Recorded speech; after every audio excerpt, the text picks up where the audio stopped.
Hi, I'm Dr. Matt Wilson, Associate Professor of Sport Business at Stetson University. You know, one thing throughout my history, I've been very fortunate to have worked at some pretty cool sporting venues. I was able to work the Olympics in 1996 in Atlanta and was right in the middle of everything that happened when the bombing went off, but also being able to see and take in all of those events at the Omni, the World Congress Center, the Georgia Dome.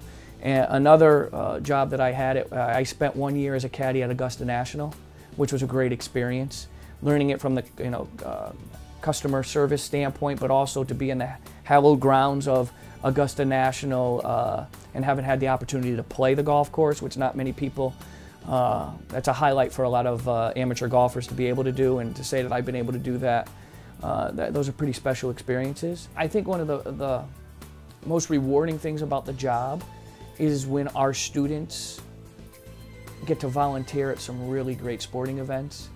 From those volunteer opportunities that they possibly get an internship, and then from those internship opportunities that they're getting jobs. And it's always great to see one of our success stories, I like to call them, out of the sport business program that have worked their ways up, whether it's with the LPGA, whether it's with NASCAR, whether it's with the professional baseball team, it's with NBC Sports, the Golf Channel.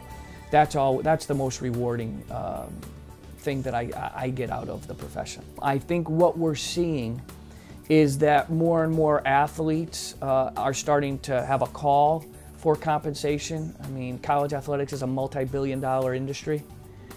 Coaches are making multi-millions of dollars. Athletes are being given a scholarship where they're able to go to school, but as you can see now by the recent rulings, we're going to start to see the Power 5 conferences compensating athletes for cost of attendance, which will range anywhere from a $2,000 stipend to as much I've seen as $5,000 a year stipend.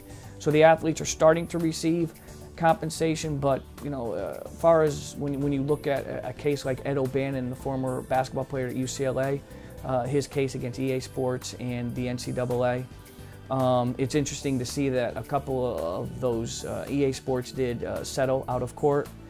And now with the NCAA, that court case is being appealed. Do I believe that athletes are being compensated enough? Personally, no, but that's a personal thing. I think that with the monies that are being earned out there and generated on the backs of the athletes, that the athlete probably is in line for a little bit more. What that number is, I don't know.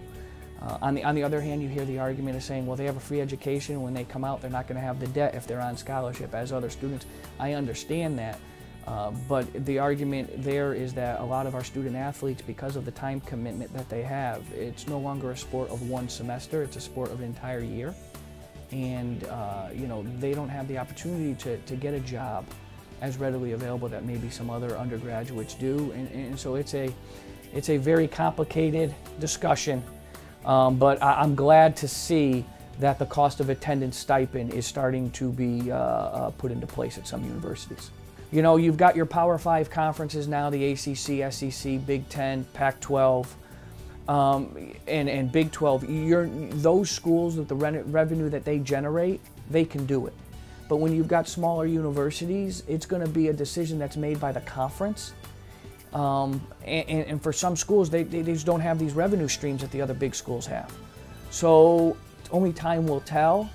The interesting thing I believe is we're going to start to see we're going to see some of these mid-major conferences, the Group of 5 conferences and some other conferences. If one conference decides that they're going to give the cost of attendance, other conferences are going to have to step up and figure it out, because from a recruiting standpoint, that could become a recruiting advantage for certain teams in certain conferences during the recruiting process. So if you look at the ASUN, the Atlantic Sun, can the majority of schools in the Atlantic Sun, I'm not in on those meetings, but as an outsider, that's a difficult play for a lot of the schools that are in the ASUN, because how do you pay that cost of attendance?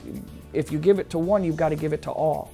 And can you compensate 300 athletes on your campus at a smaller school in a smaller conference? Again, I'm not inside on the financials of the individual institutions, and I don't know if there's been meetings along those lines, but I'm sure there's probably been discussion about it. So to weigh in and say, yes, they must do it, I don't know if I can answer that at this time, because, again, we just don't know the shakeup and the layout financially of how these conferences are from a revenue stream standpoint. There's been a long debate about whether or not athletes should be paid. I think that the move towards what we're seeing now is in a positive direction. Because you got to understand, if athletes begin to get paid, they almost become employees. If they become employees from our sport law class, then what we discuss in our legal issues class with our majors, you bring in workers' compensation. And now you're bringing in the benefit situation. And again, that is something, I'll put it to you this way, the football players that are appealing to try and form a union from Northwestern, that case has not been fully decided yet. I think that's going to have or could have long-term ramifications, whatever that decision is when it gets before the labor board. But at no time in the NCAA's history or in college athletics history have we had so much momentum in that direction as we're seeing right now.